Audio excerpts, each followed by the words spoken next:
Anggota Polres Aceh Tenggara berpangkat Bribka dipecat karena terbukti melakukan kekerasan seksual terhadap gadis keterbelakangan mental. Prosesi upacara pemberhentian dengan tidak hormat dilakukan tanpa kehadiran yang bersangkutan di lapangan apel Polres Aceh Tenggara. Seorang polisi berinisial KZ berpangkat Bribka di jajaran Polres Aceh Tenggara dipecat karena terbukti melakukan kekerasan seksual terhadap gadis keterbelakangan mental.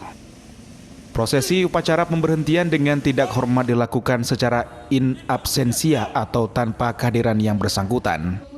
Upacara PDTH ini dilakukan pada Senin 7 November 2022 kemarin di lapangan apel Polres Aceh Tenggara.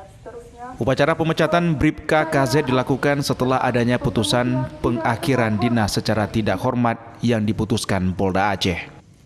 Kapolres Aceh Tenggara AKBP Bramanti Agus Suyono yang memimpin langsung upacara pemberhentian dengan tidak hormat itu mencoreng foto KZ yang dibawa personil Propos Polres Aceh Tenggara.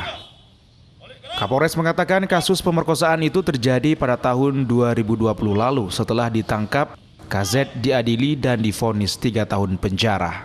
Kapolres menegaskan bahwa pimpinan Polda Aceh berkomitmen untuk menindak tegas setiap oknum yang melakukan pelanggaran sesuai ketentuan yang berlaku.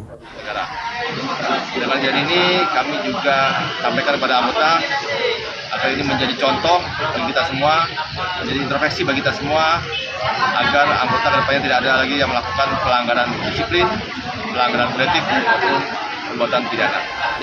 Dari Kabupaten Aceh Tenggara, Medi Arjuna, iNews melaporkan.